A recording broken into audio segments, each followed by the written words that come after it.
Why is your dad so dark? The little girl shouted in a crowded lobby, and when the CEO's eyes locked on the black single dad, his face went pale, because the truth he'd been hiding for decades had just walked through the door. Before we get into the story, comment below where in the world you are watching from today. The morning sun streamed through the towering glass windows of Whitman Industries' lobby, casting long shadows across the polished marble floor. David Carter adjusted his tie, his fingers brushing against the crisp collar of his navy suit. The weight of opportunity and uncertainty pressed against his shoulders as he guided his daughter Lily through the revolving doors. "Wow, Daddy." Lily's eyes widened as she took in the soaring ceilings and gleaming surfaces. "It looks like a castle." David smiled, his heart warming at her wonder. "Sure does, baby girl." He squeezed her small hand gently. "Remember what we talked about? Daddy's got an important meeting, so you'll need to be on my very best behavior," Lily finished, standing a little straighter in her yellow dress. "I know, Daddy. I brought my book and everything." They approached the reception desk, where a friendly-faced woman looked up from her computer. "Good morning. How can I help you?" "David Carter, here for the mentorship program meeting at 9. His voice carried the quiet confidence he'd practiced in the mirror that morning. "Of course, Mr. Carter. If you'll just sign in here." She slid a tablet toward him. As David began filling out the digital form, movement caught his eye. A little girl about Lily's age, dressed in a pink cardigan and matching hair bow, was coloring at a small table in the waiting area. "Daddy, can I go color too?" Lily whispered, tugging at his sleeve. David glanced at his watch. They were 15 minutes early. "All right, but stay where I can see you." Lily skipped over to the table, and within moments, the two girls were giggling over their shared love of unicorns. David couldn't help but smile as he watched them, their laughter a bright counterpoint to the formal business atmosphere. "I'm Lily," his daughter announced, reaching for a purple crayon. "I'm Emma," the other girl beamed. "Do you want to draw rainbows with me?" David returned to the form, filling in his contact information and emergency details. The sound of children's chatter filled the otherwise quiet lobby, drawing occasional smiles from passing employees. "Your drawings are so pretty," Emma said, leaning over to see Lily's paper. "Thanks. My daddy taught me how to stay in the lines." Lily looked up proudly at David, who gave her a quick wink. Then Emma's voice rang out clear and innocent across the marble expanse. "Why is your dad so dark?" The lobby fell silent. The clicking of heels against marble stopped. Conversations died mid-sentence. David's hand froze over the tablet, his heart skipping a beat as the question hung in the air like suspended glass, fragile and dangerous. Lily looked confused, glancing between her father and her new friend. The receptionist's fingers hovered over her keyboard, her face flushed with embarrassment. David took a deep breath, remembering all the times he'd prepared for moments like this, moments when children's innocent questions laid bare the complexities of race in America. He set down the stylus and walked over to the girls' table, kneeling down so he was at their eye level. "That's a good question, Emma," he said gently, his voice warm and steady. "You see, people come in all different colors, just like flowers in a garden. Some are lighter, some are darker, and they're all beautiful in their own way." Emma tilted her head, considering this.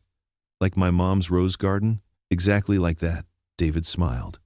"My skin color comes from my parents, and their parents before them. It's part of my heritage. That means it's part of my family's story." Lily chimed in. "And Daddy says our skin is like hot chocolate with extra chocolate." She beamed proudly. Emma's eyes lit up. "I love hot chocolate. And roses come in lots of colors too. Pink ones are my favorite, but the dark red ones are pretty too." David felt the tension in the lobby beginning to dissolve. "That's right. And just like roses, every shade of person is special and important." "Can I show Lily my drawing book?" Emma asked, already reaching for her backpack, the earlier question forgotten with the easy acceptance that only children seem to manage.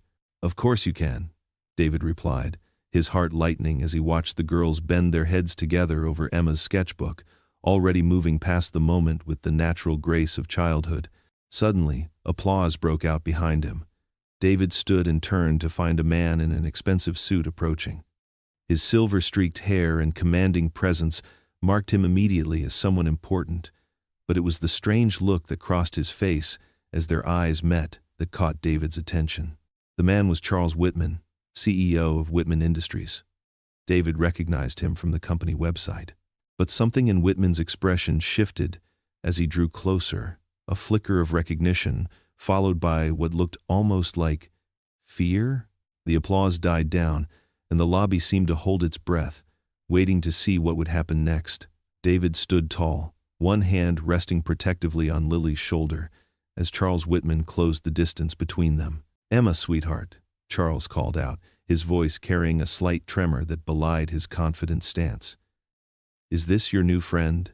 "Yes, Daddy," Emma replied cheerfully, completely unaware of the tension crackling in the air.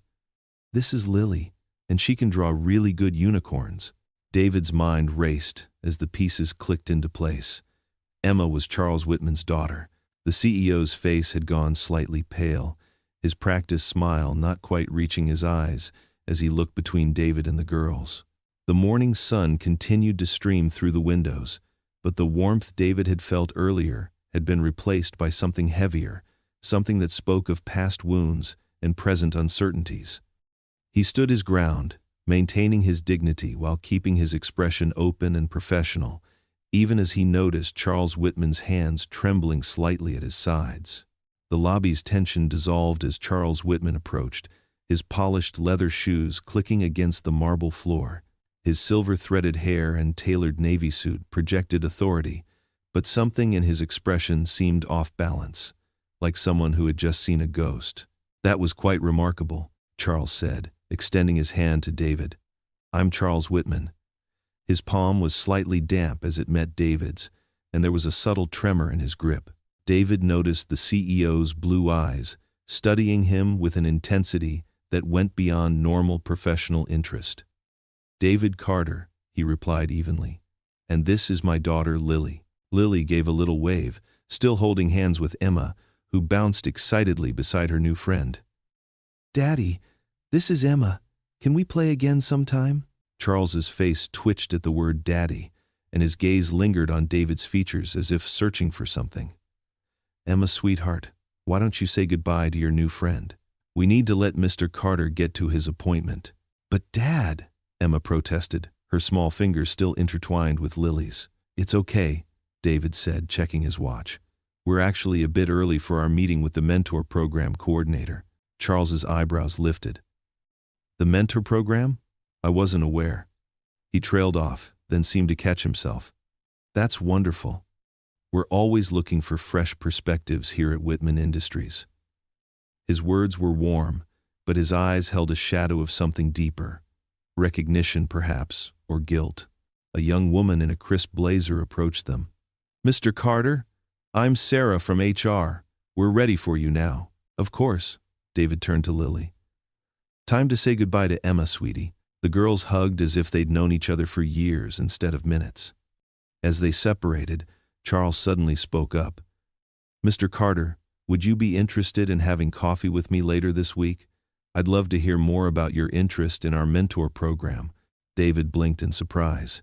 It wasn't every day a CEO invited you for coffee, especially not one whose company was as prominent as Whitman Industries. "I'd be honored, sir. Please, call me Charles." He pulled out a business card and handed it to David. "My personal number is on there. Have your assistant call mine, and we'll set something up." He paused, then added with a slight strain in his voice, "I have a feeling we have a lot to talk about." David nodded, tucking the card into his jacket pocket. He couldn't shake the feeling that there was more to this invitation than simple professional courtesy. "Thank you. I look forward to it." As David and Lily followed Sarah toward the elevators, he heard Emma's voice pipe up behind them. "Dad, can Lily come over to play sometime, please?"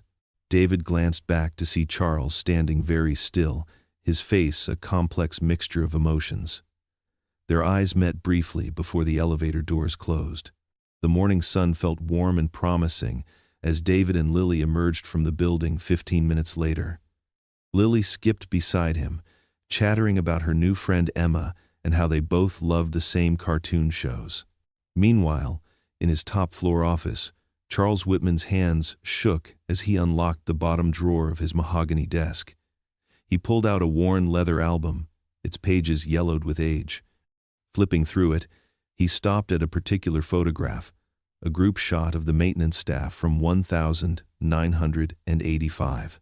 In the back row, standing tall and proud despite his janitor's uniform, was a man with David's same dignified bearing and warm eyes. Charles ran his finger along the edge of the photo, his chest tight with the weight of memories he'd tried to forget. The maintenance staff photo had been taken just weeks before everything changed.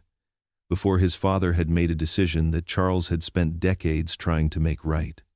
Now, sitting in his office with the morning sun streaming through the floor-to-ceiling windows, Charles felt the past and present collide with dizzying force. He stared at the photograph, at the face of David's father looking back at him with eyes that held the same quiet strength he'd seen downstairs in David. The same strength that had handled an awkward moment with such grace and wisdom. Charles's chest tightened further as he remembered his own father's very different reaction to conflict. Setting the photograph on his desk, Charles leaned back in his chair, the weight of history pressing down on his shoulders. The morning's chance encounter suddenly felt less like coincidence and more like an opportunity, or perhaps a reckoning. His fingers drummed nervously on his desk as he contemplated the coffee meeting he'd just proposed. The same sun that had welcomed David and Lily as they left the building now cast long shadows across Charles's office, highlighting the subtle lines of worry etched across his face as he continued to stare at the old photograph, lost in thought. The small kitchen in David and Lily's apartment filled with the aroma of mac and cheese, her favorite comfort food. Outside their third-floor window, the setting sun painted the sky in soft oranges and pinks, casting long shadows across their modest dining table. Lily sat swinging her legs, her fork making happy little taps against her blue plastic plate. And then Emma showed me her sparkly pencil case. Lily bubbled, her eyes bright with excitement. "It had unicorns on it, Daddy. She said maybe I could come over sometime and see her whole collection." David smiled, watching his daughter's animated expressions. "That's wonderful, sweetheart," he said, though his mind kept drifting back to that strange moment in the lobby. The way Charles Whitman had looked at him, like he was seeing someone else's face superimposed over David's own. "Emma's daddy works in the big office upstairs," Lily continued, scooping up another forkful of macaroni. "In the corner where you can see the whole city. Isn't that cool?" The mention of Charles Whitman sent David's thoughts tumbling backward through time, to conversations around another dinner table 25 years ago. His father, Samuel Carter, would come home late from his shift at Whitman Industries, his janitor's uniform carrying the sharp smell of industrial cleaner. The memory came in crystal clear, like it had happened yesterday. David had been 12, doing homework at the kitchen table while his father warmed up leftover meatloaf. "You keep those grades up, son," Samuel had said, his voice carrying the weight of hard-earned wisdom. "Education is something they can't take away from you." He'd pulled out the chair across from David, the metal legs scraping against linoleum, not like a job. David remembered how his father's hands had trembled that night, still angry from what had happened earlier that day. Old man Whitman, Charles's father. He walked right past me in that hallway like I was invisible. 20 years, I've been keeping his building spotless, and he can't even look me in the eye. "Maybe he was just busy, Dad," young David had suggested, wanting to ease the hurt he saw in his father's face. Samuel had shaken his head slowly. "No, son, I've seen that look before. The Whitmans will never see us as equals. To them, we're just the help, and sometimes, not even that." 2 weeks later, Samuel had been fired. The official reason was budget cuts, but everyone knew the truth. Samuel had dared to suggest that janitors deserved the same health benefits as other employees. Old man Whitman had called it getting too big for his boots. Back in the present, David pushed his half-eaten dinner aside, his appetite suddenly gone. Lily was still chattering happily about her new friend, innocent to the weight of history pressing down on her father's shoulders. "Can I wear my butterfly clips tomorrow?" she asked, breaking into his thoughts. Emma said she likes butterflies too. David forced himself to focus on his daughter's bright face. "Of course you can, princess. He started gathering their plates, trying to shake off the ghosts of the past. Time to get ready for bed. In Lily's small bedroom, decorated with glow-in-the-dark stars and crayon drawings, David tucked the purple comforter around her shoulders. Her dark curls splayed across the pillow like a halo, and her eyes were already heavy with sleep. "Daddy," she murmured, "I'm glad we went to that big building today. Emma's the nicest friend I ever made." David's heart squeezed. His father's words echoed in his mind. The Whitmans will never see us as equals. But looking at his daughter's innocent face, he couldn't bear to let those old wounds touch her world. Kneeling beside her bed, David closed his eyes and whispered, "Dear Lord, grant us wisdom to navigate this path. Help me protect her joy while teaching her truth. And Father," he paused, thinking of Samuel, "help me honor the past without being bound by it." Lily's breathing had already deepened into sleep, her small hand curled around her favorite stuffed rabbit. David stayed there a moment longer, watching her peaceful face in the soft glow of her nightlight. In the quiet of the room, he could almost feel his father's presence, proud, protective, and perhaps a little worried. The memory of Samuel's voice came one last time, softer now. "Rise higher than bitterness, son. That's the real victory." David wondered what his father would think about Emma and Lily's instant friendship, about Charles Whitman's strange reaction today, about the way the past seemed to be reaching into the present with invisible hands. Standing up, David adjusted Lily's blanket one final time. Tomorrow would bring what it would bring. For tonight, he would focus on the miracle of his daughter's uncomplicated heart, even as he felt the shadow of his father's story stirring in the corners of his mind. The morning sun streamed through the cafe's large windows, casting warm patches of light across the polished wooden tables. David arrived early, dressed in a crisp blue button-down shirt and khakis. He dropped Lily off at school, her goodbye hug still lingering as he chose a quiet corner table. Charles Whitman walked in precisely at 9, his tailored suit a stark contrast to the cafe's casual atmosphere. Despite his commanding presence, something in his demeanor seemed different from yesterday, less CEO, more human. He ordered 2 coffees from the counter before joining David. "I got you coffee," Charles said, sliding a steaming cup across the table. "I hope you don't mind," I asked the receptionist how you take it. "Black is fine, thank you," David replied, wrapping his hands around the warm cup. The rich aroma helped steady his nerves. A moment of awkward silence stretched between them until Charles cleared his throat. "Yesterday, with the children, you handled that beautifully. It reminded me of how my own father would have reacted very differently." David nodded slowly, studying Charles's face. The CEO's usual confidence seemed to waver, replaced by something that looked almost like guilt. "Tell me about your childhood, David," Charles said, his voice softening. "What was it like growing up in this city?" David took a careful sip of coffee before responding. "We lived in the East Side. Simple home, but my father kept that lawn perfect, took pride in everything he did." He paused, memories flooding back. "He worked 2 jobs most of my childhood. The main one was his voice trailed off. "As a janitor at Whitman Industries," Charles finished quietly. "I know." The coffee suddenly felt cold in David's hands. He set the cup down carefully, his heart beating faster. "You knew?" Charles's shoulders slumped slightly. "I recognized your name yesterday. Samuel Carter. He worked for us for 12 years before." He stopped, pain evident in his expression. "Before my father made the worst decision of his career." David's throat tightened. The bustling cafe seemed to fade away, leaving only this moment, this conversation that had been decades in the making. "Your father fired mine because he dared to apply for a supervisor position." "Yes." Charles's voice was barely above a whisper. "I was 17 when it happened. I overheard the whole thing from my father's office. Your father was more qualified than anyone else who applied, but my father." He shook his head, disgust clear on his face. "I never forgave him for what he did." The admission hung in the air between them. David studied Charles's face, searching for any sign of deception, but found only raw honesty and old pain. I watched my father that night, David said slowly.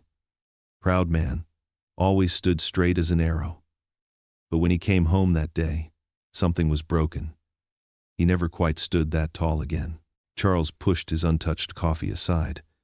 I've spent 20 years trying to change what my father built, trying to make Whitman Industries a place where everyone has an equal chance. But I can't change the past, can't undo what he did to your father. David leaned back in his chair, emotions warring inside him. Part of him wanted to walk away, to honor his father's memory by refusing any connection to the Whitman name. But another part remembered Lily's face, bright with excitement about her new friend Emma, about possibilities. The mentorship program I mentioned yesterday, Charles said, reaching into his briefcase. He pulled out a sleek folder and placed it on the table. It's new, designed to fast-track promising candidates into leadership positions. We're looking for people with not just skills, but wisdom, people who can help us build a better future. David's hand hovered over the folder. And you want me to join? Yes. Charles met his gaze directly.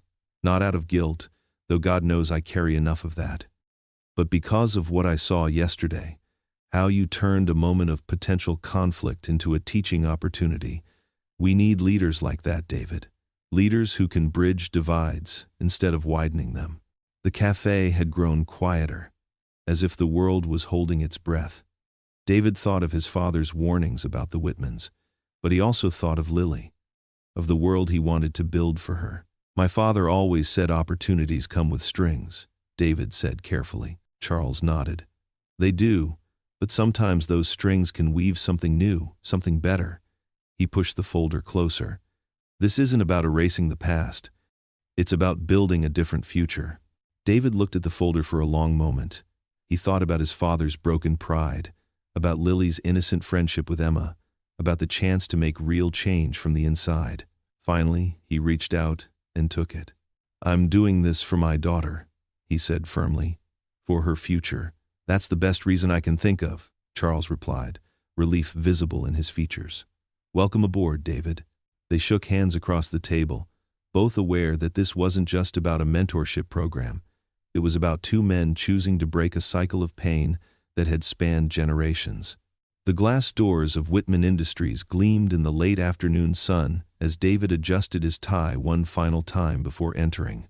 The mentorship orientation was scheduled in the building's modern conference center, and despite his usual confidence, butterflies fluttered in his stomach. Daddy, can I go play with Emma? Lily tugged at his sleeve, her eyes bright with excitement. She had spotted her new friend across the lobby, sitting with a woman in her early 30s who must have been the nanny. Of course, sweetheart. David smiled, watching as Lily practically bounced over to Emma. The nanny gave him a warm wave and introduced herself as Miss Sarah, assuring him she'd keep both girls entertained during the orientation. Inside the conference room, David found himself among a diverse group of about 20 people. Some wore suits that probably cost more than his monthly rent, while others dressed in business casual attire similar to his own. The room hummed with conversation, and the smell of fresh coffee and pastries wafted from a refreshment table near the wall. David Carter, a friendly voice called out. Charles Whitman approached, his presence commanding yet somehow more approachable than their first meeting. I'm glad you made it. Please, let me introduce you to some of our veteran mentors. As Charles led him through the room, David found himself engaged in conversations that felt surprisingly natural. A senior engineer named Marcus shared stories about his journey from intern to department head. An HR director named Patricia spoke passionately about developing young talent. The key is to remember we're all learning together, Patricia said, her eyes crinkling with warmth. Even as mentors, we gain as much as we give. David nodded, thinking of his own father's wisdom. My dad used to say that teaching others teaches you twice. That's exactly the kind of insight we need here, Charles chimed in, having overheard the exchange. The CEO's presence drew the attention of nearby groups, but his focus remained on David. You know, everyone. I witnessed something remarkable earlier this week. David felt his chest tighten as Charles began recounting the incident with the girls in the lobby. But instead of discomfort, he felt a growing sense of pride as Charles described his handling of the situation. In that moment, Charles continued, his voice carrying across the now quiet room. David showed us what true leadership looks like. Not just managing a situation, but transforming it into a teaching opportunity. That's the spirit of mentorship we're trying to build here. Applause rippled through the room, and David found himself surrounded by genuine smiles and encouraging nods. For the first time in years, he felt truly seen, not as a token or an outsider, but as someone with valuable wisdom to share. The orientation continued with presentations about the program's structure and goals. David took detailed notes, already thinking about how he could contribute. During the group exercises, he found himself naturally taking on a leadership role, drawing out quieter participants and building bridges between different perspectives. "You're a natural at this," Marcus commented during a break. "We could use someone like you on the engineering development team. Have you ever considered?" The afternoon flew by in a blur of meaningful conversations and connections. When the session ended, David felt lighter somehow, as if he'd shed a weight he hadn't known he was carrying. Walking to the lobby, he found Lily and Emma giggling together over a shared tablet, Miss Sarah watching them with an amused expression. "Daddy!" Lily jumped up, pulling Emma with her. "Can Emma come over sometime? She's never had my special pancakes."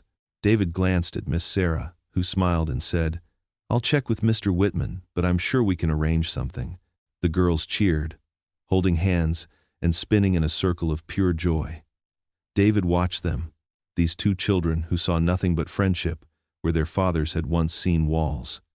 Emma's pale hand clasped in Lily's darker one, both equally small, equally precious.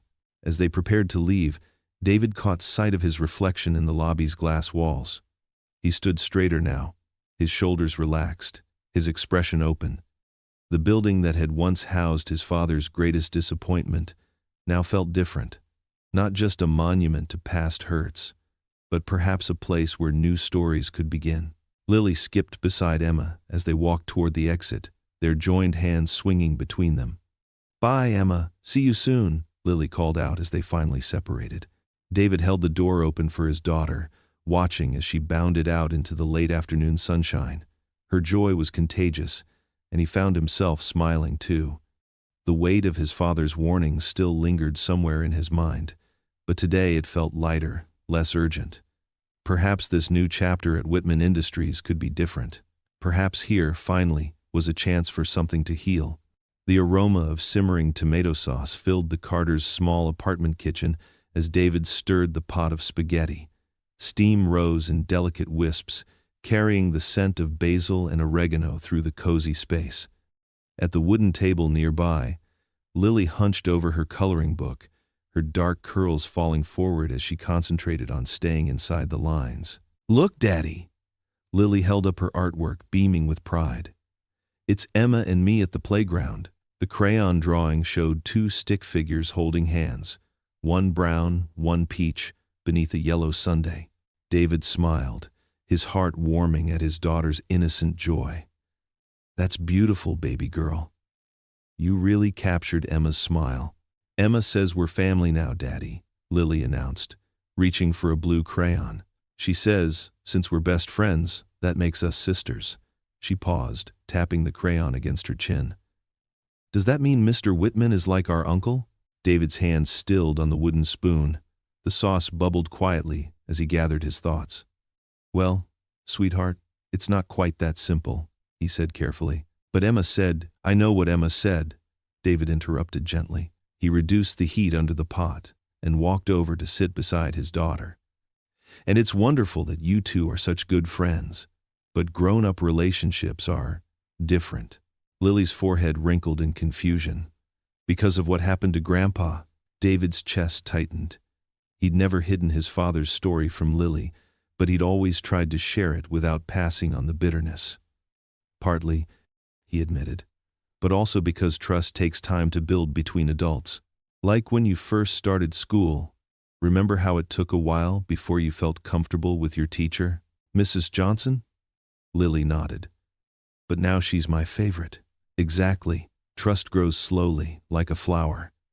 David touched the crayon drawing softly. Right now, Mr. Whitman and I are just getting to know each other. He stood and returned to the stove, his mind wandering to the mentorship program. Charles had seemed genuinely eager to have David participate, even rearranging the schedule to accommodate Lily's school hours. The other mentors had welcomed him warmly, and the program's goals of promoting diversity in leadership positions sounded promising. But doubt nagged at him. Was this truly about creating change, or just about improving the company's image? Charles's confession about David's father suggested sincerity, but words came easy. Actions were what counted. Daddy? Lily's voice pulled him from his thoughts. The sauce is bubbling really big. Oh.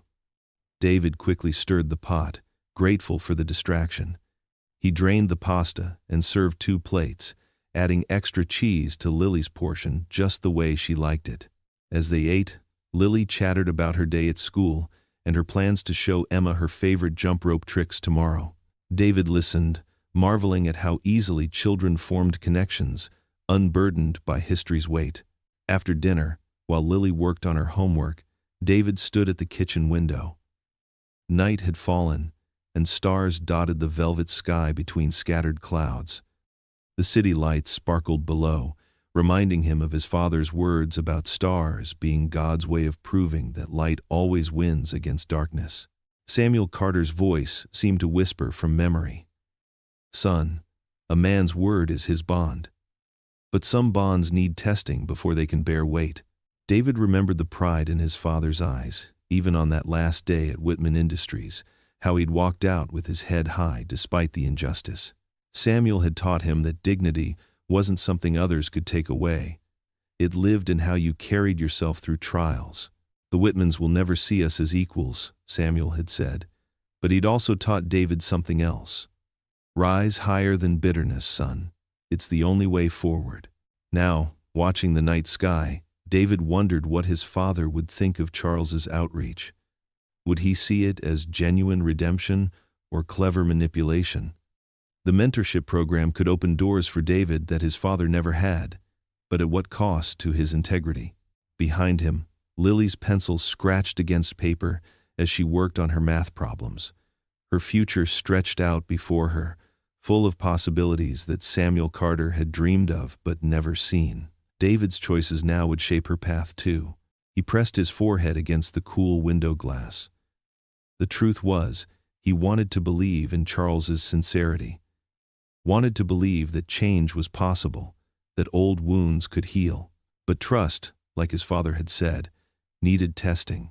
Lord, David whispered, his breath fogging the glass, show me the truth. He stayed there for a long moment, letting the quiet of the evening settle around him.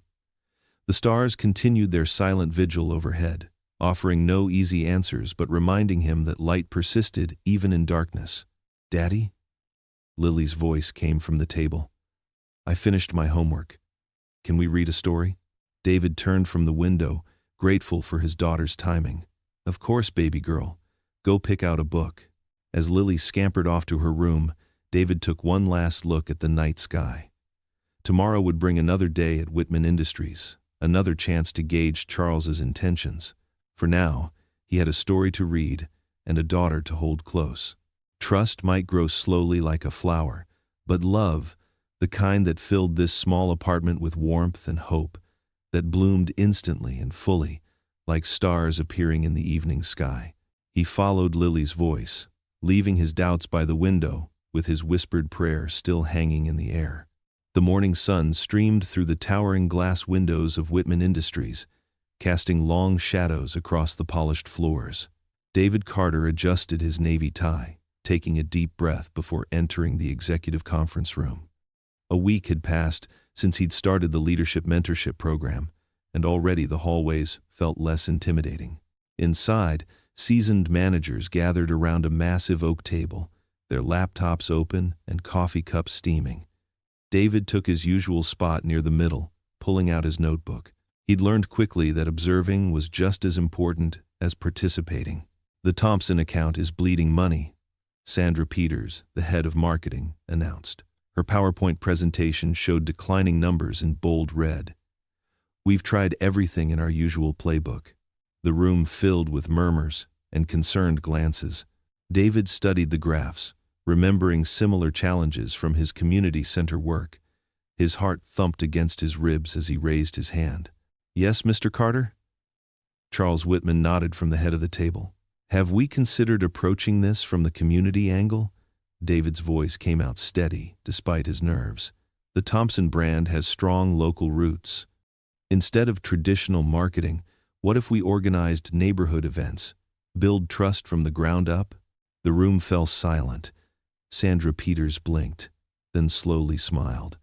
That's actually brilliant. We've been so focused on digital strategies, we forgot the human element. Charles leaned forward, his eyes bright with interest.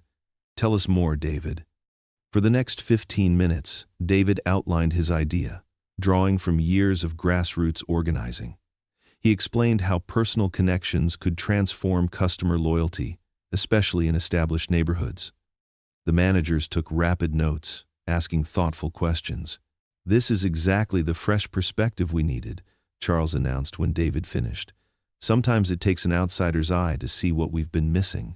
Throughout the day, David shadowed different department heads, absorbing their methods while offering his unique insights. In human resources, he suggested ways to make job fairs more accessible to underserved communities. During a product development meeting, he pointed out how certain packaging might alienate older consumers. At lunch, he sat in the bustling company cafeteria, still amazed to be there. A few tables away, he spotted Charles speaking animatedly with board members. Their eyes met briefly, and Charles gave him an approving nod. David pulled out his phone, looking at a photo of Lily from that morning. She'd insisted on wearing her business outfit, a tiny blazer they'd found at a thrift store, to match her daddy. The sight filled his heart with purpose. Every step forward here meant a better future for her. Late afternoon found David in Charles's office, reviewing the day's progress. Sunlight painted the city skyline golden beyond the floor-to-ceiling windows. You've impressed a lot of people this week, Charles said, leaning back in his leather chair. Your community perspective is exactly what this company needs. Have you considered applying for the Junior Executive Program? David's breath caught. The Junior Executive Program was a fast track to upper management, something he'd never imagined possible. Sir, think about it, Charles continued. You have real potential, David. Don't let the past hold you back. Driving home that evening, David's mind raced with possibilities. A junior executive position would mean better schools for Lily, a house in a safer neighborhood, college savings. His daughter's voice from the back seat pulled him from his thoughts. Emma showed me her rock collection today, Lily chirped, swinging her feet. She has crystals that sparkle like rainbows. Can we start collecting rocks too, Daddy? David glanced in the rearview mirror, catching her bright smile. Sure, sweetheart. We can look for some this weekend. And Emma says we can have a sleepover soon. Her room has glow-in-the-dark stars on the ceiling. Can we get those too? We'll see, baby. David smiled, touched by how easily children could bridge worlds adults had kept separate for so long. She's my best friend now, Lily declared proudly. We pinky promised forever. David felt warmth spread through his chest. Here was his daughter, forming bonds without a thought to color or class, while he worked alongside people his father never thought would accept them. Maybe change was possible, one friendship at a time. The sunset painted the sky in brilliant oranges and pinks as they drove through their neighborhood. Lily continued chattering about her day with Emma, their matching friendship bracelets, their secret handshake, their plans to be sister friends forever. David listened, his heart full. The weight of his father's warnings still lingered, but now they shared space with something new, to hope. Not just for himself, but for Lily's generation. Perhaps they really could build bridges where walls once stood. Can we invite Emma for dinner sometime? Lily asked, as they pulled into their apartment complex. I want to show her my butterfly collection. That's a wonderful idea, David replied, finding he meant it. The old fears were still there, but they seemed smaller now, overshadowed by the simple truth of children's love. The afternoon sun cast long shadows across David's bedroom as he stood before his mirror, adjusting his charcoal suit jacket. His fingers trembled slightly as he straightened his burgundy tie for the third time. The invitation to dinner at the Whitman estate had caught him off guard, a personal invitation from Charles himself after yesterday's productive meeting. "Daddy, you look so fancy." Lily bounced into the room, already dressed in her favorite purple dress, her hair neatly braided. She twirled, making the skirt flutter around her knees. "Like a prince in my storybooks." David couldn't help but smile. "And you look like a princess, sweetheart." He knelt to straighten the white ribbon in her hair. "Remember what we talked about? Best manners tonight, okay?" "Yes, Daddy. I'll use my inside voice and my fancy fork." She demonstrated by holding an imaginary utensil with exaggerated propriety, pinky raised high. The drive to the Whitman estate took them through increasingly affluent neighborhoods. David's old sedan felt out of place among the manicured lawns and luxury cars. When they pulled up to the grand iron gates, Lily pressed her face against the window, eyes wide. "It's like a castle," she gasped, as they drove up the winding driveway lined with perfectly trimmed hedges. Charles and Margaret Whitman waited on their front steps, a warm smile on Margaret's face that immediately put David at ease. The mansion loomed behind them, its stone facade glowing golden in the evening light. "David, Lily, welcome to our home." Margaret stepped forward, elegant in a blue dress that probably cost more than David's monthly rent. She bent down to Lily's level. "Emma's been so excited to show you her playroom, sweetheart." Emma appeared from behind her mother, wearing a dress that matched Lily's in shade. The girls squealed and hugged like long-lost friends, their excitement echoing off the stone walls. "Girls, inside voices," Charles reminded them, but his usual stern expression had softened. He extended his hand to David. "Glad you could make it." The interior of the Whitman home was both grand and surprisingly warm. Family photos lined the walls alongside expensive artwork. The dining room featured a table that could seat 20, though it had been intimately set for just the 6 of them. Margaret insisted the girls sit together, and their childish giggles provided a soundtrack to the adult conversation. David noticed how Charles seemed different here, more relaxed, less the imposing CEO, and more just a father watching his daughter with pride. "The salmon is excellent," David commented, using the correct fork without having to think too hard about it. "Thank you for having us." "Oh, it's our pleasure," Margaret replied, refilling his water glass. "Charles has told me so much about your contributions to the mentorship program already. It's wonderful to finally meet you properly." "David has a natural gift for leadership," Charles added, surprising David with his directness.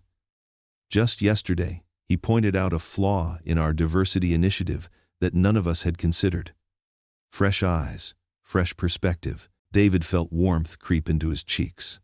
"I just spoke from experience. And that's exactly what we need," Margaret said firmly. More voices speaking their truth.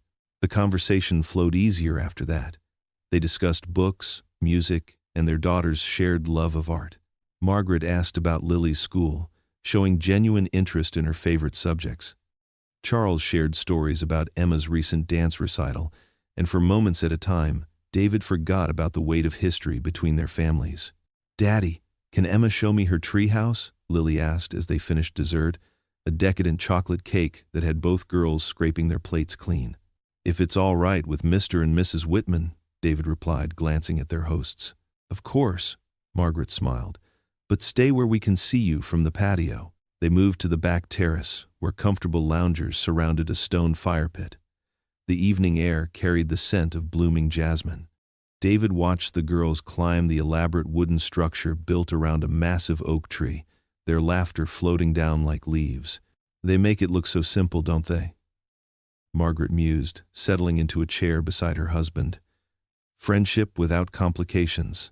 Children have a way of cutting through our adult hesitations," David agreed, accepting the coffee Charles offered him. They sat in comfortable silence for a while, watching the girls play. The sun began to set, painting the sky in shades of pink and gold. David felt something shift in his chest, a loosening of the knot he'd carried since learning about his father's history with this family. When it was time to leave, both girls protested, but exhaustion showed clearly on their faces. Margaret hugged David warmly, insisting they must do this again soon. Charles's handshake was firmer this time, more certain. On the drive home, David kept glancing in the rear-view mirror at Lily, who had fallen asleep almost immediately, her face peaceful in the passing streetlights. Her small hand still clutched the drawing she and Emma had made together, two stick figures holding hands under a rainbow. At a red light, David studied his daughter's reflection and whispered, "Maybe this is the start of something new." David stood before the glass doors of Conference Room B at Whitman Industries, his heart thumping against his crisp blue shirt. 20 young faces looked back at him through the transparent walls, their expressions a mix of curiosity and polite attention. He took a deep breath, reminding himself that he had something valuable to share. "You've got this, Mr. Carter," whispered Sarah, the HR coordinator who had helped arrange the workshop. "They're eager to learn from you." David nodded, squared his shoulders, and pushed open the door.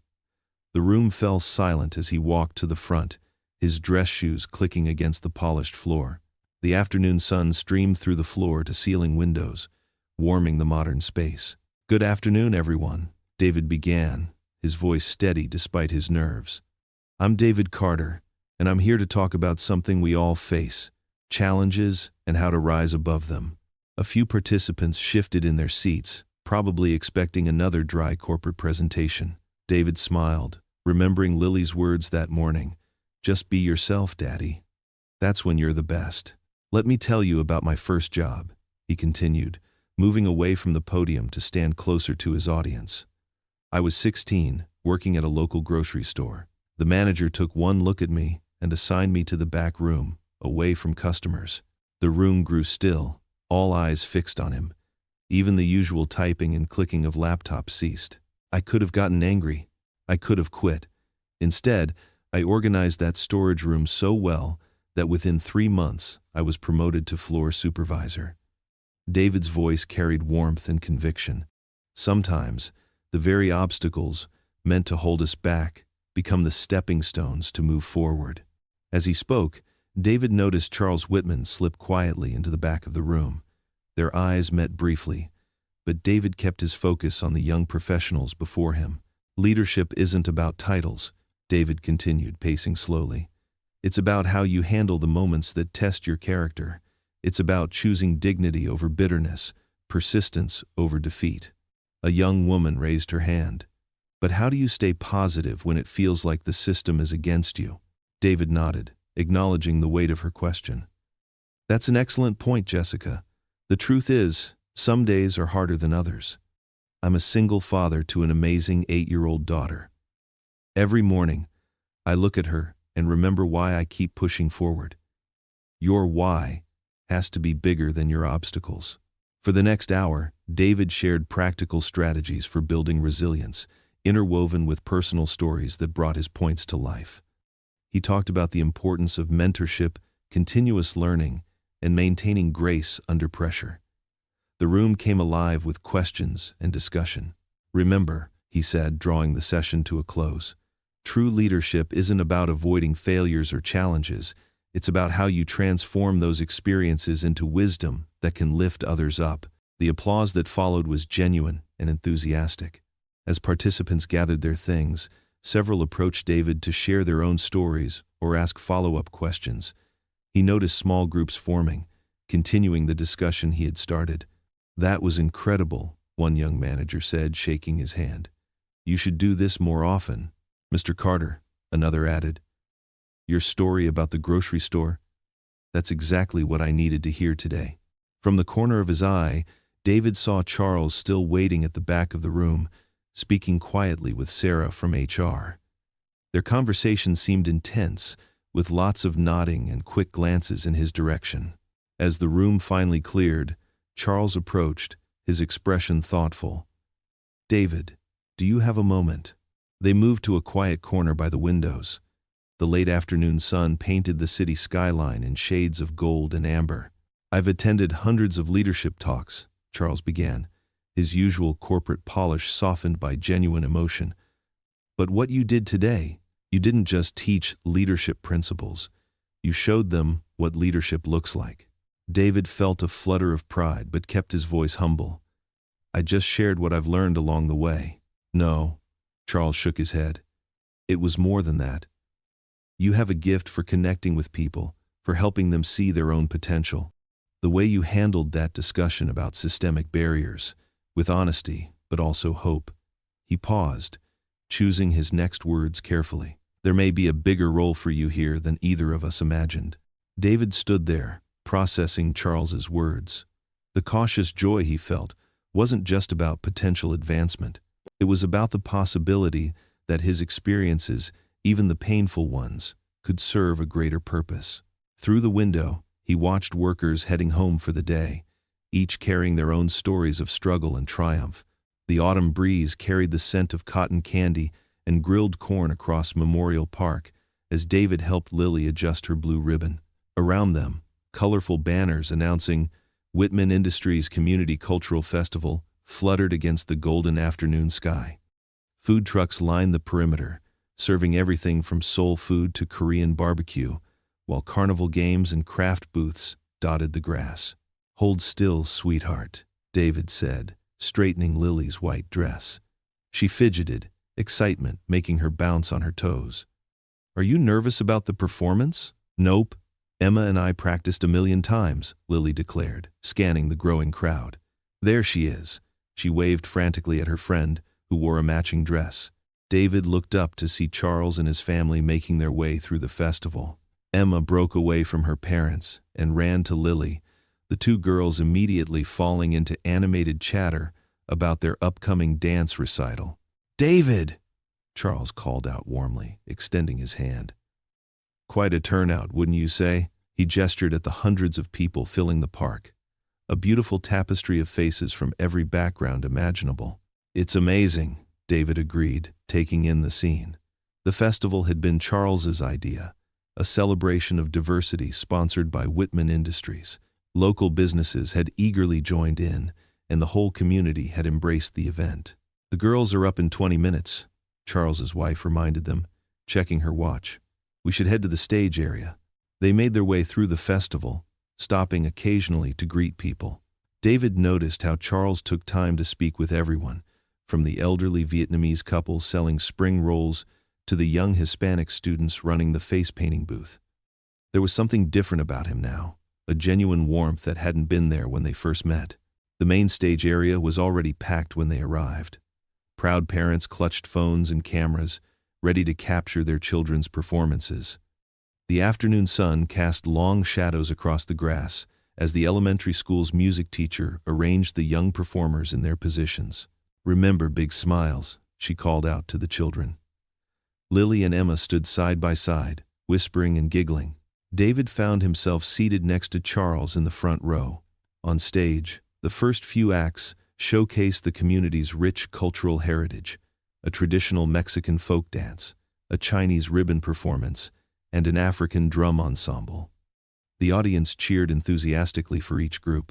When it was time for Lily and Emma's class to perform, David's heart swelled with pride. The girls moved in perfect synchronization to a medley of songs celebrating friendship and unity. Lily's face beamed with joy as she twirled alongside Emma, their matching dresses spinning like flowers in the wind. "They're beautiful together," Charles murmured, his eyes misty as he watched the performance. David nodded, unable to speak past the lump in his throat. On stage, Lily and Emma held hands for their final bow, their smiles radiating pure happiness. The crowd erupted in applause, many people rising to their feet. As the sun began to set, the festival took on a magical quality. String lights twinkled overhead, and the aroma of various cuisines mingled in the air. Families spread blankets on the grass, sharing food and stories. Children ran around with glow sticks, their laughter echoing across the park. David watched as Lily and Emma darted from booth to booth, their faces painted with sparkly butterflies. They stopped to sample dishes from different cultures, declaring everything the best ever. Their joy was infectious, drawing smiles from everyone they encountered. "Ice cream," Lily called out, pointing to a vendor. Can we get some, Daddy? Please? Of course, David laughed. What flavor would you like? Chocolate and vanilla swirl, both girls answered in unison, then dissolved into giggles. As they enjoyed their ice cream, the first notes of music drifted from the stage where a local jazz band had begun to play. Couples started dancing on the grass, their movements casual and free.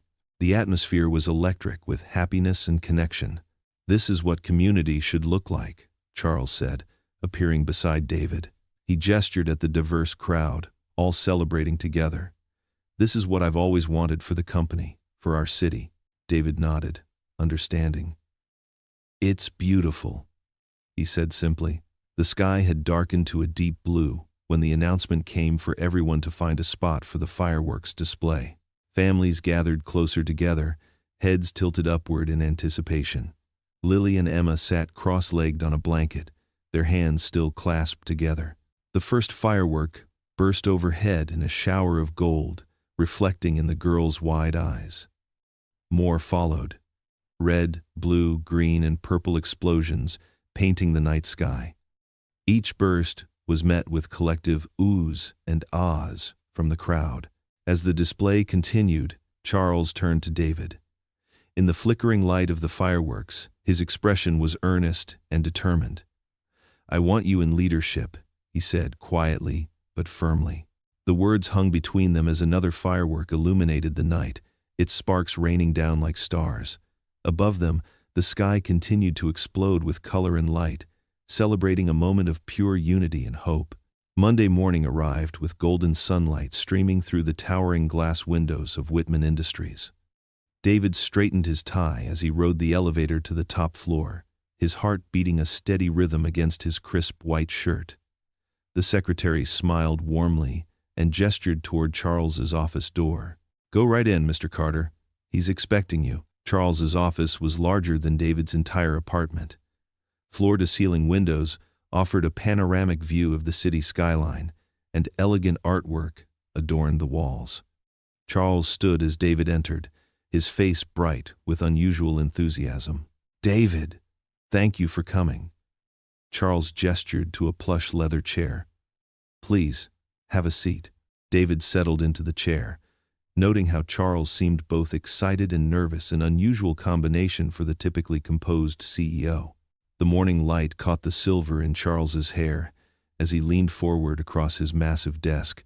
I'll get straight to the point, Charles began, shuffling some papers before him. We're creating a new position, Director of Community Relations and Leadership Development. He paused, his eyes meeting David's.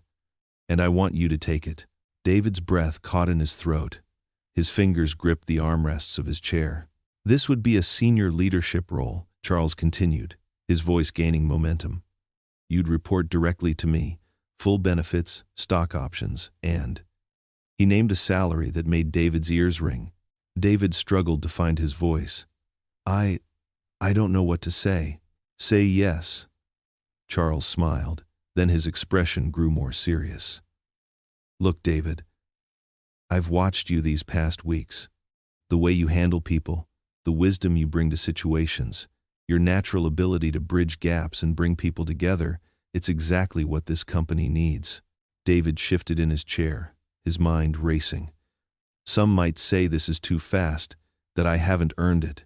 Charles stood up and walked to the window, hands clasped behind his back. You know what I see when I look out there? He gestured at the city below.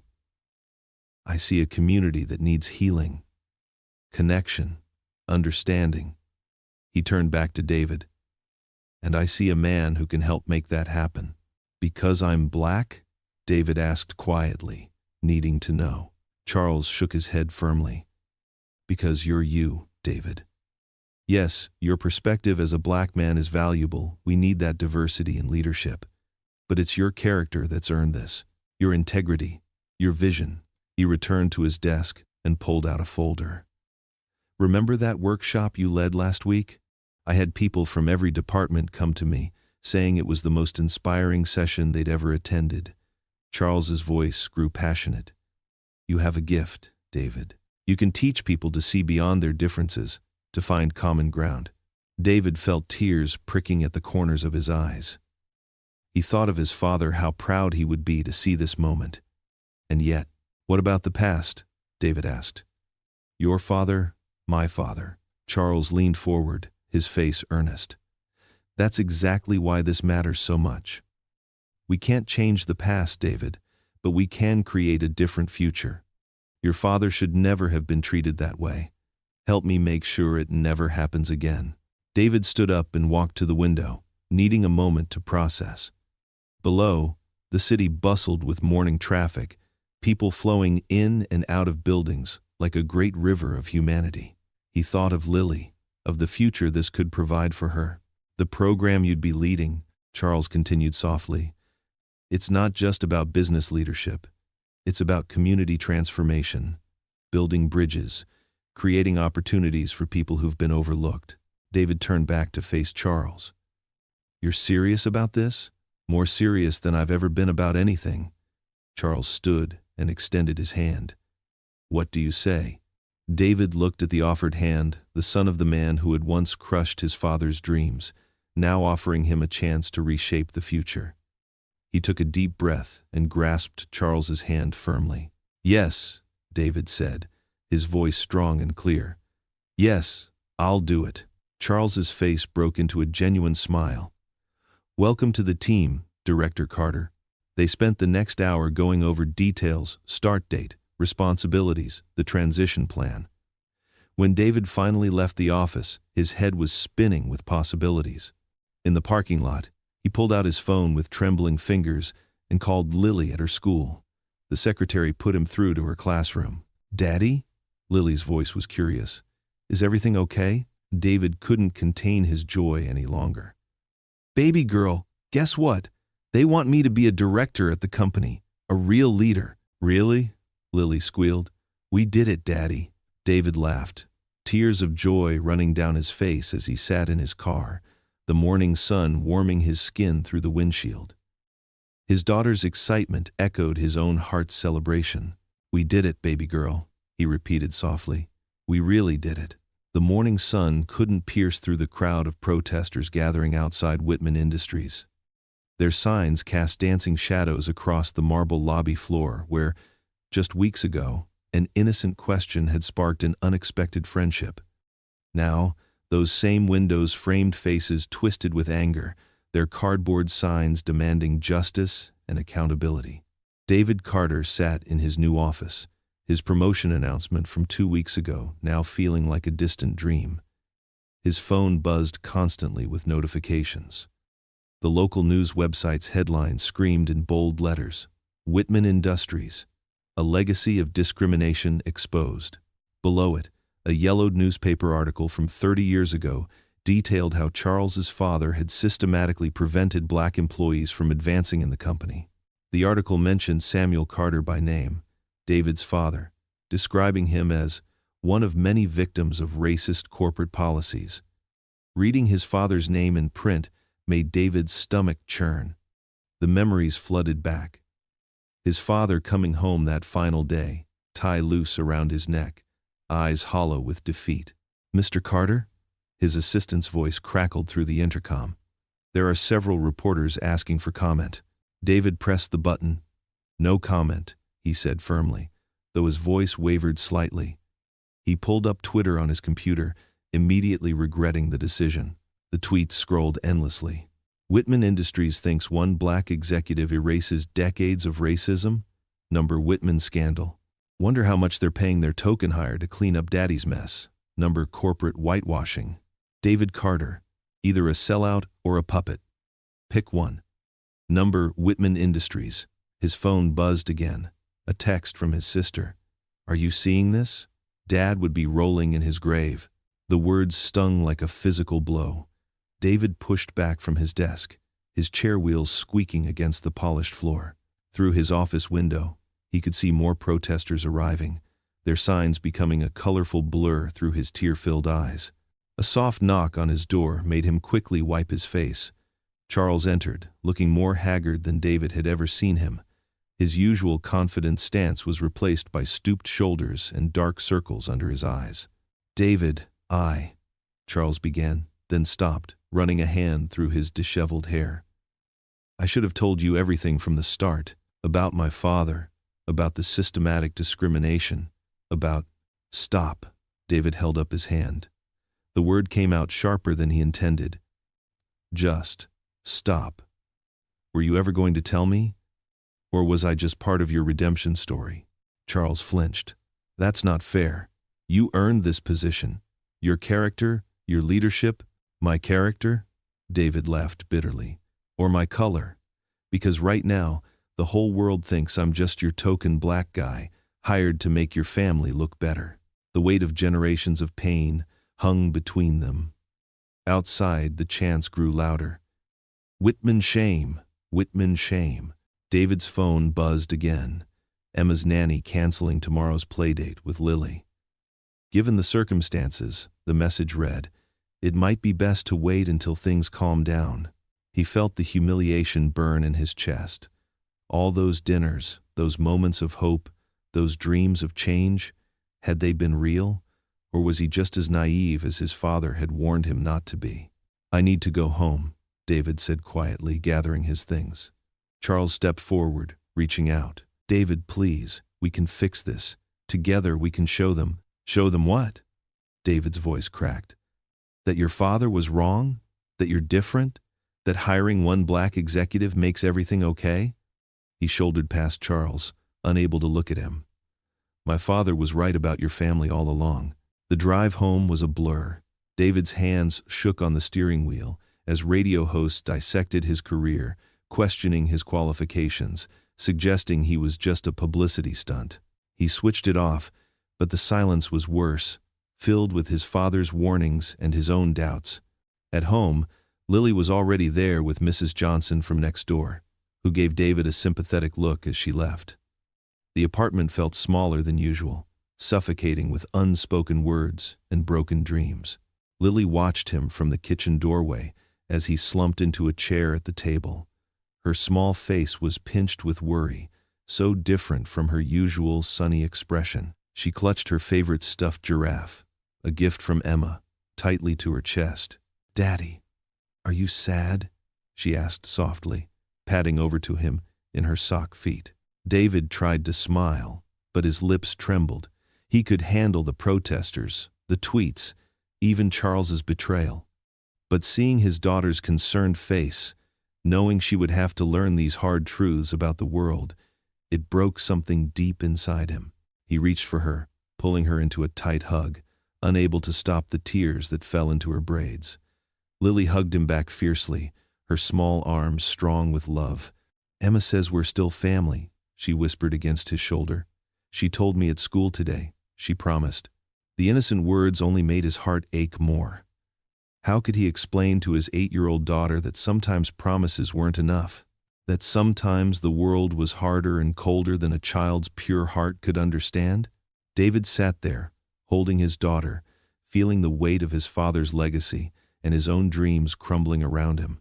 The kitchen clock ticked loudly in the silence, marking time in a world that suddenly seemed to have lost all its color and hope. David's footsteps echoed through the Whitman Industries lobby, each step heavier than the last.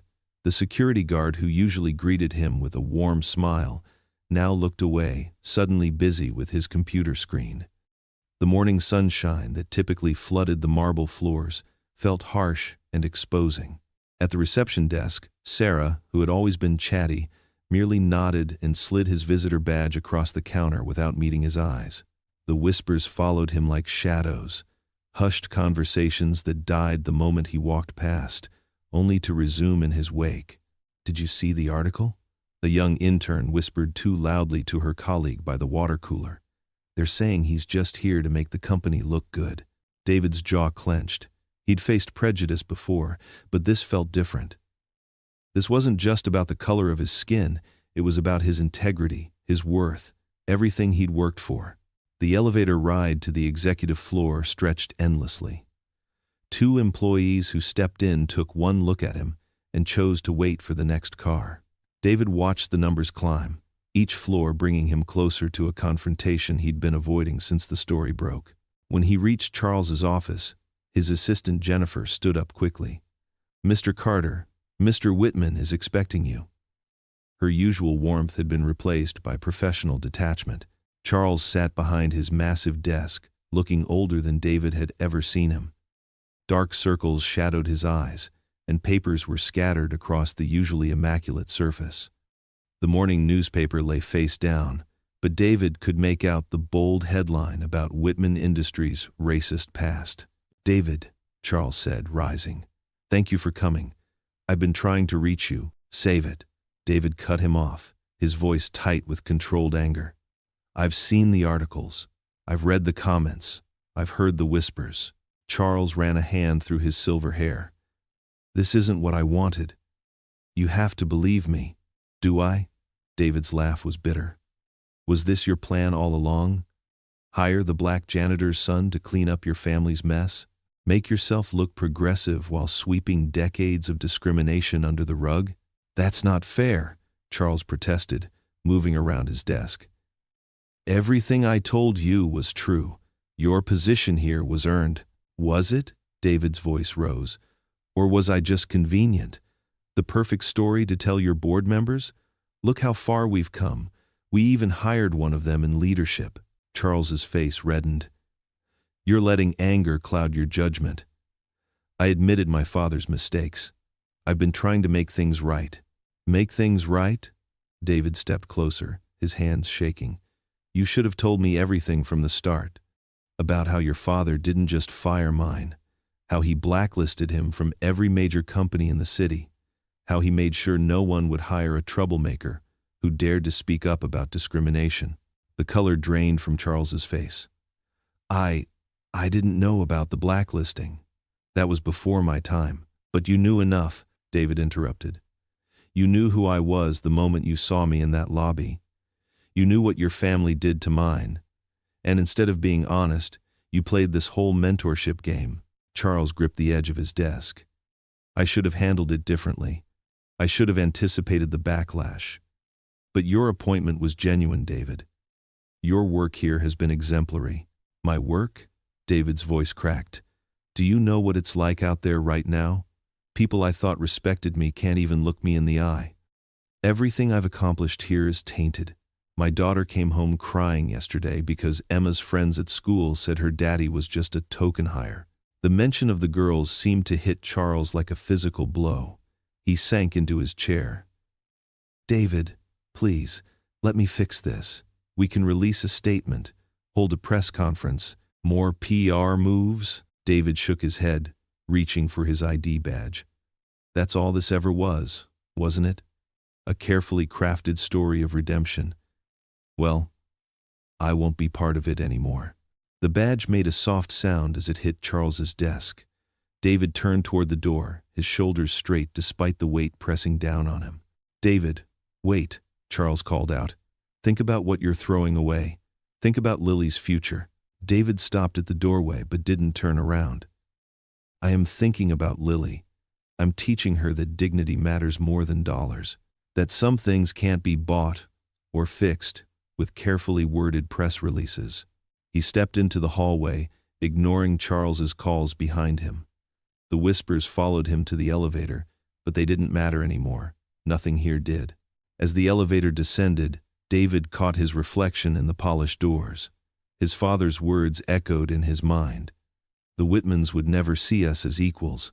He'd wanted so badly to prove that wrong, to believe that times had changed. The lobby seemed longer on his way out.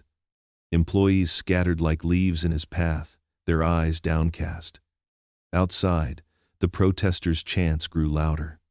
David squared his shoulders and pushed through the revolving door, stepping into the harsh morning light, leaving behind the gleaming tower that had briefly held his dreams. David sat in his favorite armchair, the one with worn fabric that had supported him through countless late nights. The living room was quiet except for the gentle hum of the air conditioner and the distant sounds of Lily playing in her room. His father's Bible lay heavy in his hands, its leather cover smooth from years of use. He traced his fingers over Samuel's name, written in faded ink on the inside cover. The pages were dotted with yellow sticky notes, dog-eared corners, and careful underlining in blue pen.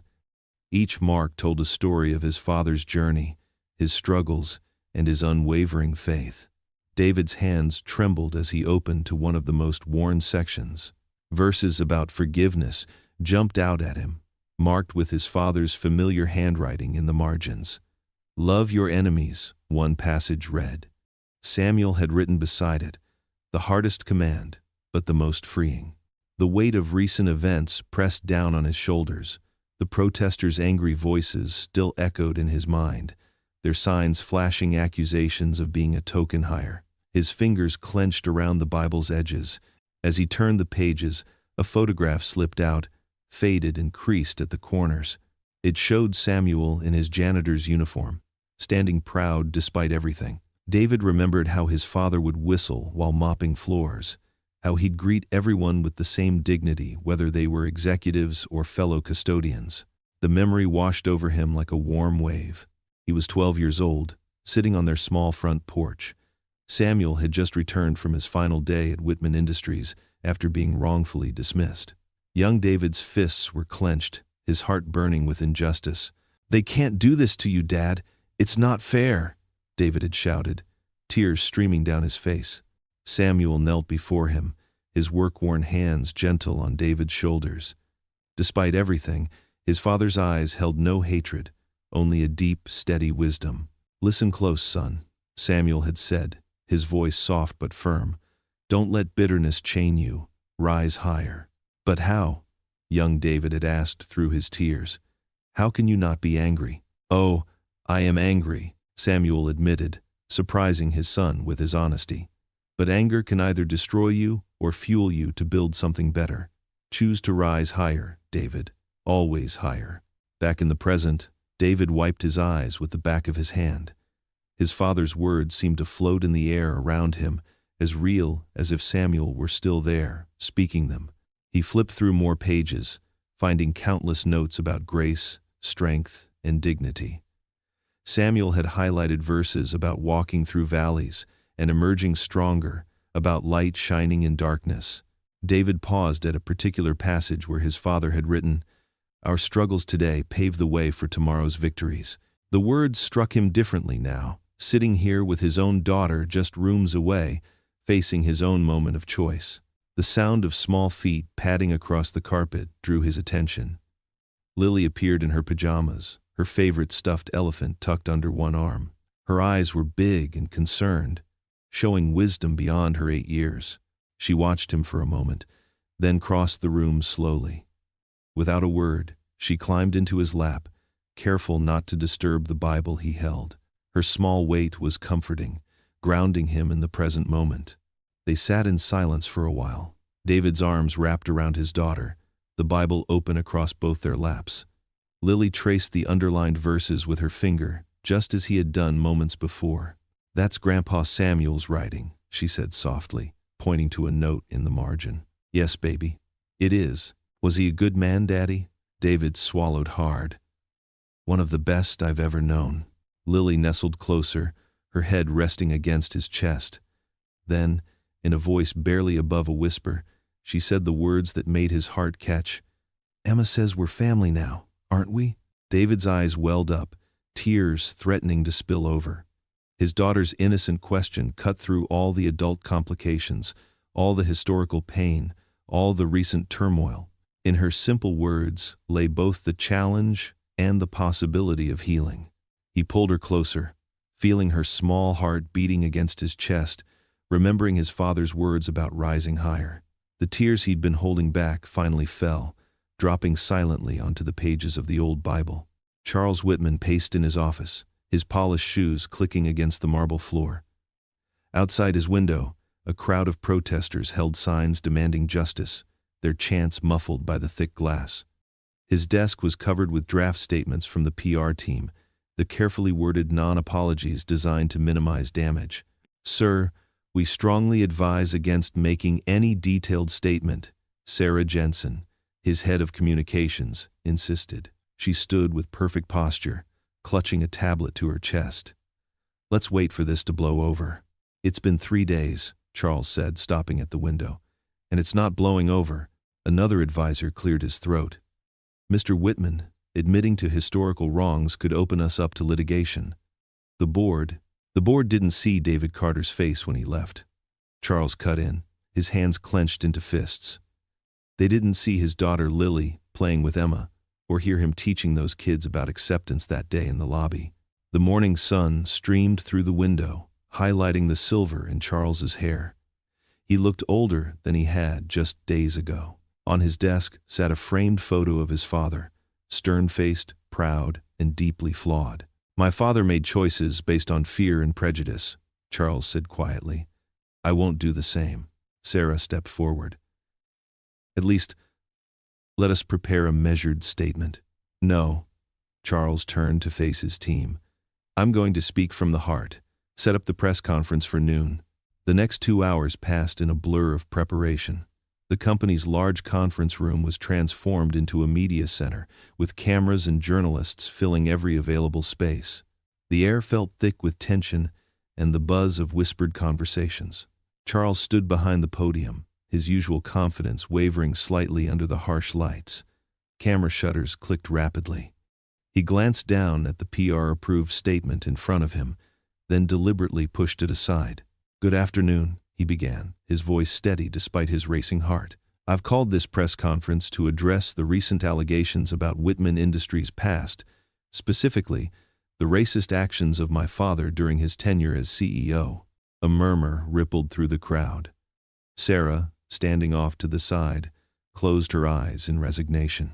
"The articles that have surfaced are true," Charles continued.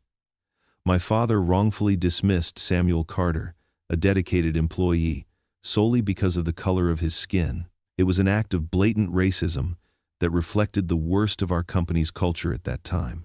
The room fell silent. Even the most seasoned reporters leaned forward, sensing this wasn't the typical corporate damage control. "I've spent years trying to distance myself from my father's legacy," Charles said, his voice growing stronger.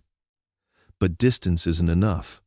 We must actively work to repair the damage done, to build bridges where walls once stood." He paused, thinking of David's dignity that first day in the lobby, of Lily's innocent friendship with Emma, of all the potential for change that now hung in the balance. David Carter, Samuel's son, joined our company's mentorship program recently, not because we needed a token hire, as some have suggested, but because he demonstrated exceptional leadership qualities. His wisdom, grace, and ability to build unity make him exactly the kind of leader Whitman Industries needs. Charles gripped the sides of the podium. "Today, I'm announcing several initiatives. First, we're establishing the Samuel Carter Fellowship for Racial Equity in Business, providing full scholarships and mentorship to minority students. Second, we're creating a board-level position focused on diversity and inclusion with real power to implement change." The reporter's hands shot up, but Charles wasn't finished. "Finally, I'm personally pledging $10 million to fund community programs that promote racial reconciliation and understanding. These aren't just symbolic gestures, they're the beginning of real, structural change." His voice softened. "To David Carter and his family, I apologize for the pain my father caused. Your dignity in the face of injustice has taught me more about leadership than any business school ever could." Miles away, in his modest living room, David sat on the edge of his couch, watching the press conference on his laptop. Lily played quietly with her dolls on the floor, occasionally glancing up at her father's intense expression. "And to everyone watching," Charles continued on screen, "know that Whitman Industries will no longer be defined by the prejudices of the past, but by our commitment to building a future where every person is valued, respected, and given the opportunity to lead."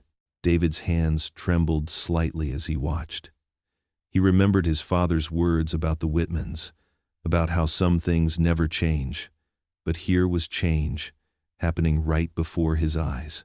The press conference erupted into questions, but Charles held up his hand. "One final thing," he said. "This isn't about protecting our image or our stock price.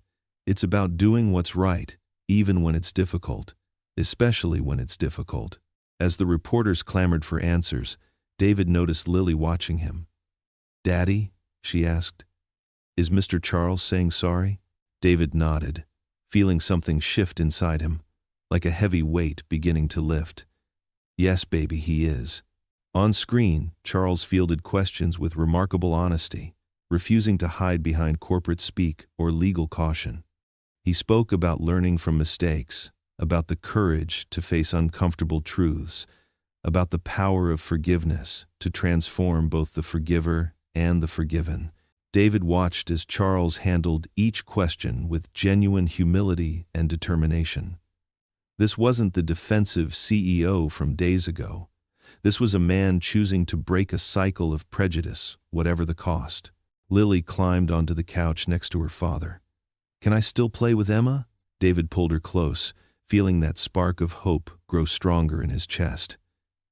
Yes, sweetheart, I think you can. The press conference continued, but David had heard enough.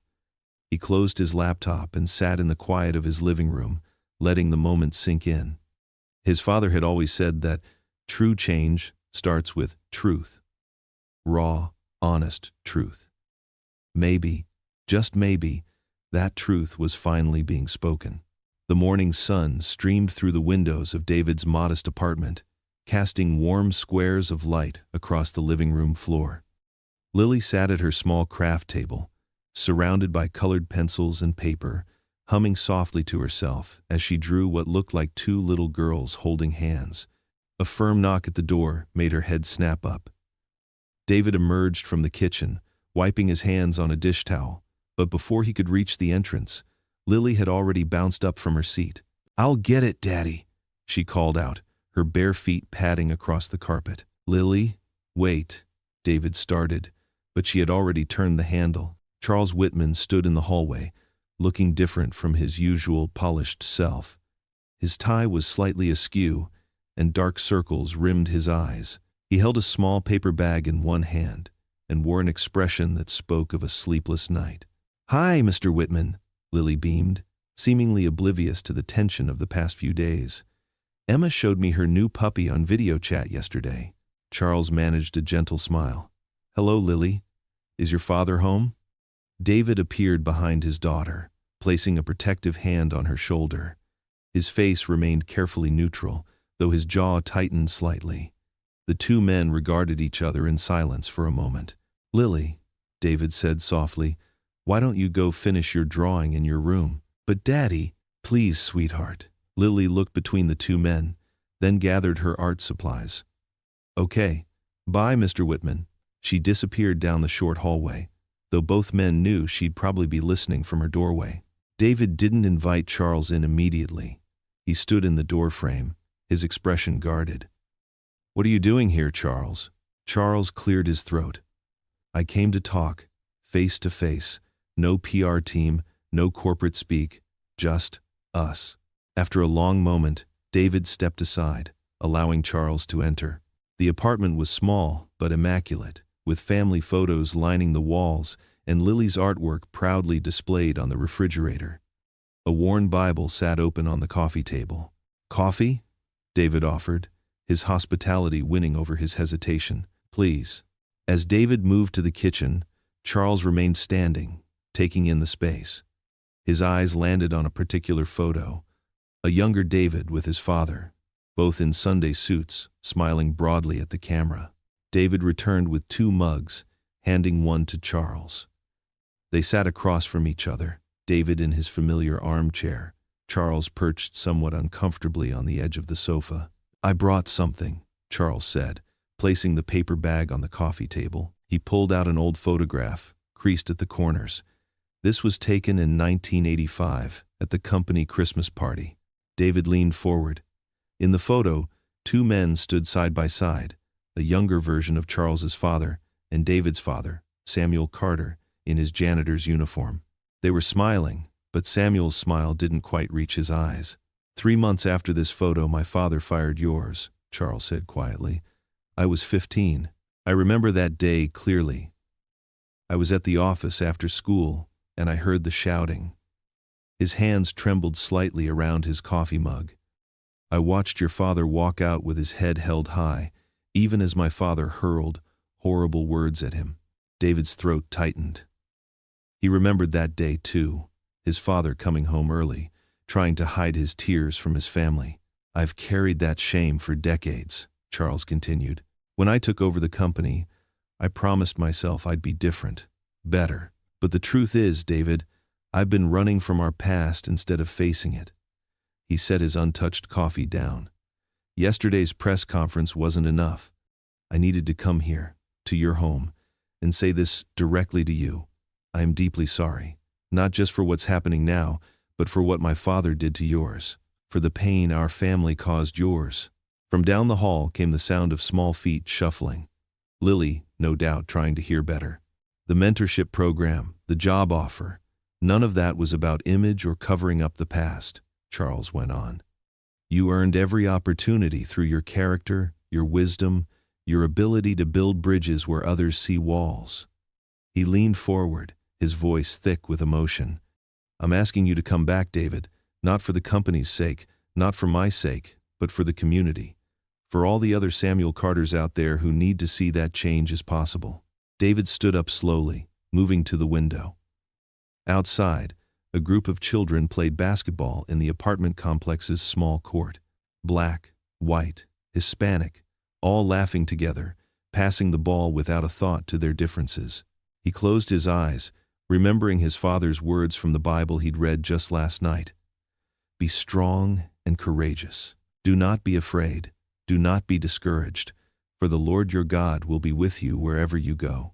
In the silence, he offered up a silent prayer, asking for guidance, for wisdom, for the strength to choose the right path, not just for himself, but for Lily, for the community, and for the future they all shared. The sound of Lily's footsteps drew closer, and this time, neither man tried to send her away. She stood in the doorway, holding her finished drawing. Two little girls, one dark-skinned, one light-skinned, their stick-figure hands clasped together under a rainbow. The morning sunlight filtered through the stained glass windows of Grace Community Church, painting rainbow patterns across the wooden pews. David sat in his usual spot near the middle, his shoulders heavy with the weight of decisions unmade. Lily sat beside him in her favorite yellow dress, her small hand wrapped tightly around his larger one. The worship service had ended, but David remained seated while most of the congregation filed out. Lily colored quietly in her children's Bible, giving her father the space he seemed to need. The familiar scent of wood polish and old hymnals filled the air, bringing comfort to David's troubled heart. Pastor Michael noticed David's lingering presence and made his way over, his kind face creased with concern. He sat down in the pew in front of David, turning to face him. "Something's weighing on you, David," the pastor said softly. It wasn't a question. David nodded, his eyes fixed on the cross at the front of the sanctuary. "I don't know what to do, Pastor." The opportunity at Whitman Industries. It could change everything for Lily and me. But after what happened, Lily looked up at the mention of her name, then went back to her coloring, though David could tell she was listening. "Tell me more," Pastor Michael encouraged, settling into the pew. David's words came slowly at first, then rushed out like a dam breaking. He told the pastor everything, about Charles's apology, about his own father's legacy, about his fears of being used as a token, and about his deeper fear of letting bitterness poison his heart. "My father always said the Whitmans would never see us as equals," David confessed, his voice barely above a whisper. "But when I look at Lily and Emma together, I see something different, something pure." Pastor Michael nodded thoughtfully. "Sometimes God uses the innocent hearts of children to teach us the most profound truths." He paused, allowing his words to sink in. "David, what does your heart tell you about Charles's sincerity?" David thought about Charles standing in his apartment, humbled and honest. "I believe he means well. He's trying to right old wrongs." "Then perhaps this isn't just about a job," Pastor Michael suggested. "Perhaps God is calling you to be part of something bigger, healing that goes beyond one company or two families." Lily stopped coloring and looked up at them both. "Pastor Michael, Emma says we're family now. Is that true?" The pastor's eyes crinkled with warmth. "Out of the mouths of babes," he said softly. "David, would you mind if we prayed together, as a congregation?" David nodded, emotion tightening his throat. Pastor Michael stood and gestured to the handful of church members who had lingered after service. They gathered around David and Lily, forming a circle of support. Some placed gentle hands on David's shoulders, while others held hands, creating a chain of unity. "Dear Heavenly Father," Pastor Michael began, his voice rich with conviction, "we lift up our brother David and sweet Lily to you today. Give David wisdom and courage as he faces this crossroads. Help him see your hand at work in all of this."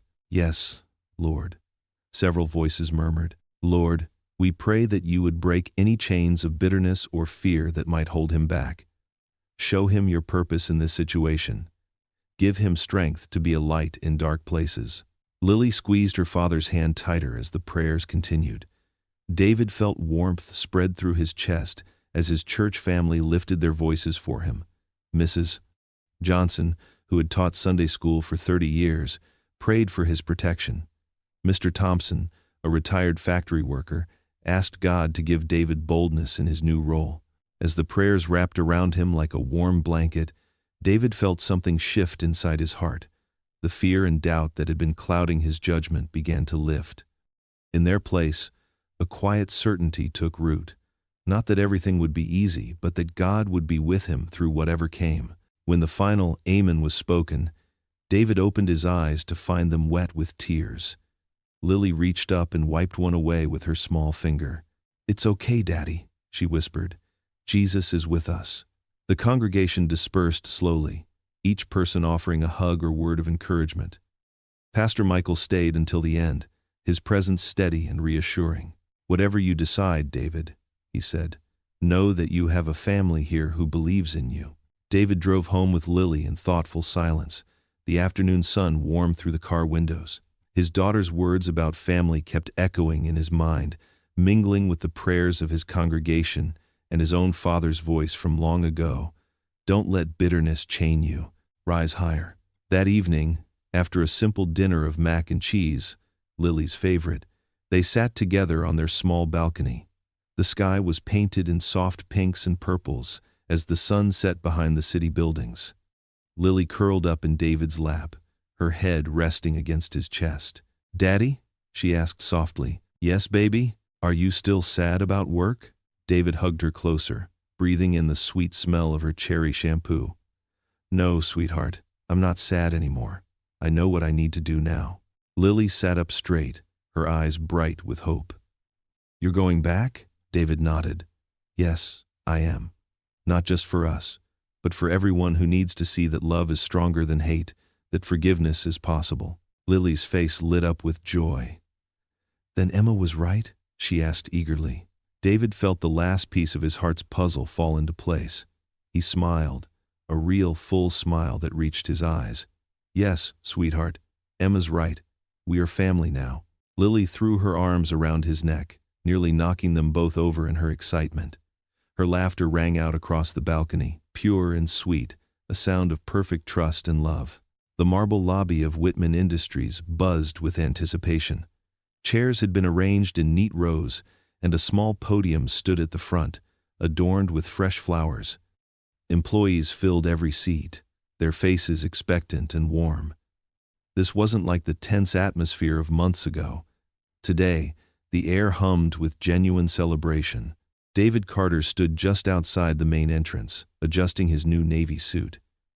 His hands trembled slightly as he smoothed his red tie, the one Lily had helped him pick out that morning. "You look like a superhero, Daddy," she had declared, and the memory made him smile. "Ready, Mr. Carter?" Sandra, his new assistant, poked her head through the door. Her kind eyes crinkled with encouragement. "As ready as I'll ever be," David replied, taking a deep breath. The doors opened, and David walked in with measured steps. The crowd rose to their feet, applause filling the space. But what caught his eye immediately were two little girls in matching blue dresses sitting in the front row. Lily and Emma beamed up at him, clapping with such enthusiasm that several people around them chuckled. Charles Whitman stood at the podium, his presence different now, humbler, warmer. "Ladies and gentlemen," he began, his voice carrying across the lobby. "Today marks not just a new chapter for Whitman Industries, but a testament to the power of truth, courage, and reconciliation. Please welcome our new Director of Community Relations and Corporate Development, Mr. David Carter. The applause swelled again as David made his way to the podium. Charles stepped aside, giving David's shoulder a firm squeeze as they exchanged places. For a moment, David stood silent, taking in the scene before him. Through the wall of windows behind the audience, morning sunlight streamed in, warming the space with golden light. "Thank you," David began, his voice steady and clear. "When I first walked into this lobby months ago, I couldn't have imagined standing here today. My daughter Lily asked an innocent question that day, one that could have driven us apart. Instead, it became the catalyst for something extraordinary." He paused, meeting Lily's proud gaze. She gave him a tiny wave, and he felt his heart swell. "My father worked in this building many years ago," David continued. "He faced challenges that no person should ever face, but he taught me something invaluable, that bitterness chains us, but courage and forgiveness set us free." In the audience, several older employees lowered their heads, remembering. Charles, standing to the side, wiped discreetly at his eyes. "Today, I stand before you not as a symbol, but as a partner in progress. This position isn't about correcting the past, it's about building a future where our children," he gestured to Lily and Emma, who sat up straighter, "won't have to ask about the color of someone's skin, because they'll grow up knowing that character matters more than appearance." David shared his vision for new community initiatives, mentorship programs, and partnerships with local organizations. But more than the plans and strategies, it was his warmth and sincerity that touched the audience. Here was a man who had every reason to harbor resentment, yet chose hope instead. "Let this be the beginning," David concluded, "of a story our children will be proud to tell. A story where hurt gave way to healing, where fear transformed into friendship, and where an innocent question opened the door to real change." The applause that followed wasn't polite or perfunctory, it was heartfelt and prolonged. Charles stepped forward to shake David's hand, and in that handshake was the weight of history and the promise of tomorrow. After the ceremony, employees lined up to congratulate David. Some shared personal stories, others offered support for his initiatives. Through it all, Lily and Emma stayed close, occasionally whispering and giggling together. The day passed in a blur of meetings, introductions, and settling into his new office, a bright corner space with a view of the city. As the sun began to set, casting long shadows across the city streets, David packed up his briefcase for the first time as a director. Lily waited by his door, her backpack clutched to her chest. "Ready to go home, sweetheart?" She nodded, slipping her small hand into his as they walked toward the elevator. The lobby was quiet now, peaceful in the golden evening light. Their footsteps echoed softly on the marble floor as they made their way outside. The air was cool and fresh, carrying the promise of spring. They walked hand in hand down the familiar route home, passing the park where leaves were just beginning to bud on the trees. Lily skipped occasionally, matching every third step of her father's. "Daddy?" she asked, looking up at him with those wise eyes that seemed to see right through to his soul. "Yes, baby? Are we happy now?" David stopped walking, kneeling down to Lily's level. The setting sun painted the sky in brilliant shades of pink and orange, casting a warm glow over his daughter's face. Tears welled in his eyes as he smiled at her. Tears of joy, of gratitude, of hope fulfilled. "Yes, Lily," he said softly, drawing her into a hug. "We are. What would you do if you were in their place?" Comment your answer below, and let's see how you'd rewrite the ending. If you enjoyed the story of David Carter, I handpicked the next story that you will enjoy. Please don't miss this one. Click here to watch it.